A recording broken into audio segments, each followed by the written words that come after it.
हाँ जी प्रधान जी, आज कार्यकर्ता मीटिंग रखी गई है, क्या कुछ कहेंगे? पार्टी ने पिछले दिनों फैसला लिया था कि 23 मार्च को नरवाना के अंदर युवा सम्मेलन करेंगे। आपके शहर रानिया में खुल गया रानिया बुक स्टोर एंड स्टेशनरी। यहाँ आपको मिलेंगी स्कूलों की किताबें, स्टेशनरी, खिलौने व गिफ्ट आइटम। हमारे पास the genius school, VN senior secondary school व गुरु नानक इंटरनेशनल एकेडमी की किताबें मिलती हैं।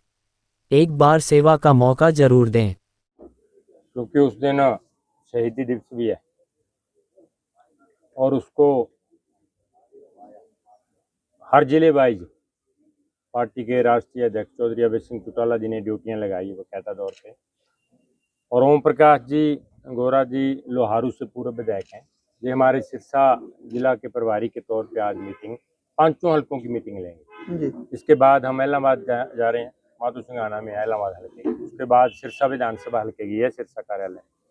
कल को 16 तारीख को 2 हल्कों की और है, कालांवाली और डब्बावाली। जी तो जहाँ तक युवाओं की बात है, 11.5 साल के शासनकाल में भाजपा की, चाहे प्रदेश के अंदर थी चाहे केंद्र के अंदर थी, उन्होंने ये लोगों से वायदा किया था कि 2 करोड़ से ऊपर युवाओं को नौकरियां दें। और आज युवा का हालात आप देखो, प्रदेश और देश की बात करें तो नशे की और युवा आपका जो ओटू पड़ोस में है हमारे, तो 1.5 साल में अगर पिछले आंकड़े हम देखें अकेले ओटू के 40 से युवा ऊपर मतलब जो मौतें हो चुकी है। एक चंडीगढ़ से टीम आई थी, मैं भी साथ आया था 15 दिन पहले। जी तो जब हमने आंकड़े इकट्ठे किए तो गांव वालों ने बताया कि 40 से ऊपर युवाओं की डेथ हो चुकी है। और ये बेरोजगारी की वजह ही है। लोग पढ़ लिख के और पीएचडी हैं जो, उनको HKRN के थ्रू नौकरियां का एक झूठा आश्वासनी कहूँ दी भी नहीं जाती। तो अगर पिछले शासनकाल की बात करें चौधरी ओम प्रकाश चौटाला की 2000 वाली, तो उन्होंने जो बेरोजगार बच्चे थे उनको नौकरी देने का काम किया। और उनके बदले में, हालांकि उनका ना कोई रिश्तेदार ना कोई गांव का नौकरी लगे, उनके बदले में 10 साल सजा भी काटी है। तो युवा भटक रहा है। तो अगर कांग्रेस की बात करें, कांग्रेस के शासनकाल में भी 10 साल में उन्होंने जिस तरीके से नौकरियां बेची हैं, तो भाजपा भी उससे आगे निकली है। जो कह तो रहे हैं कि मेरिट पे नौकरी देते हैं, लेकिन अगर प्रदेश की बात करें तो युवा इतने पढ़े लिखे हैं कि उनको नौकरियां देने की बजाय दूसरे स्टेटों से बच्चों को नौकरियां दी जा रही है। तो हमारे प्रदेश के अंदर जो बेरोजगार बच्चे हैं, पढ़े लिखे हैं, तो वो बेचारे इधर उधर भटक रहे हैं। तो तीसरा विकल्प जो बचा है वो चौधरी ओम प्रकाश चौटाला जी की पार्टी, जिसका नेतृत्व हमारे राष्ट्रीय अध्यक्ष चौधरी अभय सिंह चौटाला जी कर रहे हैं। तीसरा विकल्प यही है कि प्रदेश के अंदर जब भी सत्ता, चाहे चौधरी देवीलाल हो, चाहे ओम प्रकाश चौटाला जी हो, चाहे अभय सिंह जी हो, सत्ता में इनको मौका मिला है, चाहे प्रदेश हो, चाहे विधानसभा हो, चाहे पार्लियामेंट हो, तो इन्होंने हमेशा छोटा शहर है, मजदूर है, किसान है, उनकी आवाज़ को हमेशा उठाने का काम किया है सही मंच पर। तो इसी मैं तो यही कहना चाहता हूँ आपके माध्यम से कि ये युवा हैं, एक ही मंच है इंडियन नेशनल लोकदल, इनके साथ जुड़ करके अपना जो भविष्य है उसको संवारने का काम करें और 23 मार्च को ज़्यादा से ज़्यादा वहाँ पहुँच करके उसको सम्मेलन को कामयाब बनाने का काम। प्रधान जी, बुजुर्गों की पेंशन का मामला पीछे चला था और आज सरकार ने दोबारा जो अपना फैसला वापस ले लिया है। बुजुर्गों की पेंशन की बात करें तो 70,000 से ऊपर बुजुर्गों की पेंशन काटी थी भाजपा सरकार ने। और उन्होंने बहाना एक ढूंढा था कि ये जो आईडी बोलते हैं, क्या बोलते हैं उसको, ये फैमिली आईडी, उसमें से इनकम ज़्यादा है। और जब चौधरी देवीलाल ने पेंशन बांधी थी मुख्यमंत्री काल में, तो उन्होंने कोई क्राइटेरिया नहीं रखा था, चाहे कोई 100 एकड़ का मालिक है, चाहे कोई 5 एकड़ का है, क्योंकि बुजुर्ग को मान सम्मान देने की बात थी।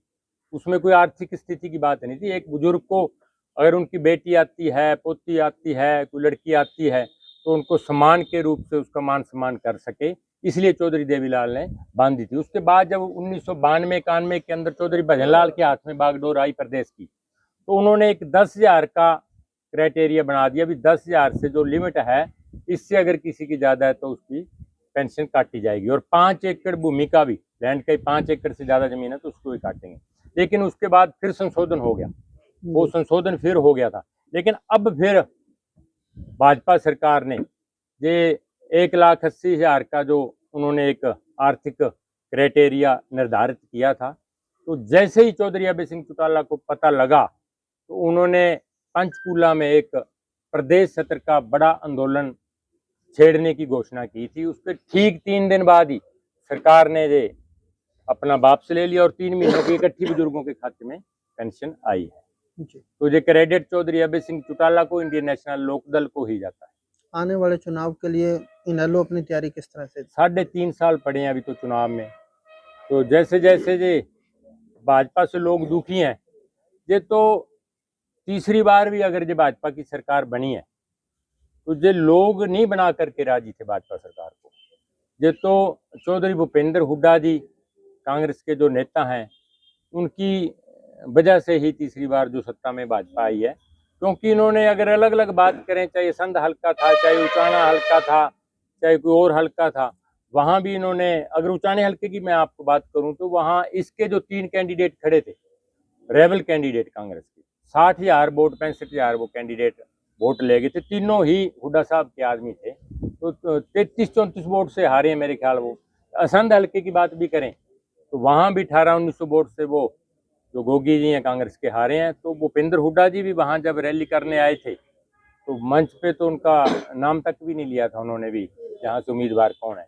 तो ये तीसरी बार जो भाजपा की सरकार बनी है, टोटली ये क्रेडिट अगर जाता है तो चौधरी भूपेंद्र हुड्डा जी को। दुष्यंत चौटाला अपनी रैली के दौरान कहते हैं भी अभय सिंह चौटाला जब मंडी में किसान ने ना फसल आई हुई तब वो मुख्यमंत्री जी को ज्ञापन सौंपते घूम रहे हैं, तो राज्यसभा कहीं कहीं सेटिंग करने के लिए 16 तारीख को पता लग जाएगा उनको। उनके पास जवाब ही नहीं होना। विधायक जी ने कहा है ना भी 16 की शाम को हम बताएंगे, तो चुनाव तो दिन में है तो उनको पता लग जाएगा। सेंट्रल सरकार ने बंद कर दिए थे तो इनको पता नहीं। अगर किसानों की कभी भी कोई दिक्कत आई है तो चौधरी देवीलाल की पार्टी है, चौधरी ओम प्रकाश चौटाला जी की पार्टी है। हमेशा उन्होंने, चाहे मजदूर है चाहे किसान है, तो उन्होंने मेमोरेंडम हमेशा, चाहे राष्ट्रपति है, चाहे प्रधानमंत्री, चाहे मुखिया, हमारे प्रदेश के मुख्यमंत्री, उनको देने का काम किया है। भूपेंद्र हुड्डा अपने विधायकों को बाहर भेजने का काम कर रहा है अभी, कहीं राज्यसभा तो आप यही, तो कहीं हुड्डा को डर है इस चीज का।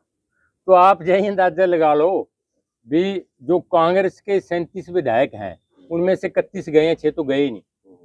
31 गए हैं और विधायकों पे विश्वास नहीं, आम जनता पे विश्वास कैसे करेंगे, कार्यकर्ता के विश्वास कैसे करेंगे।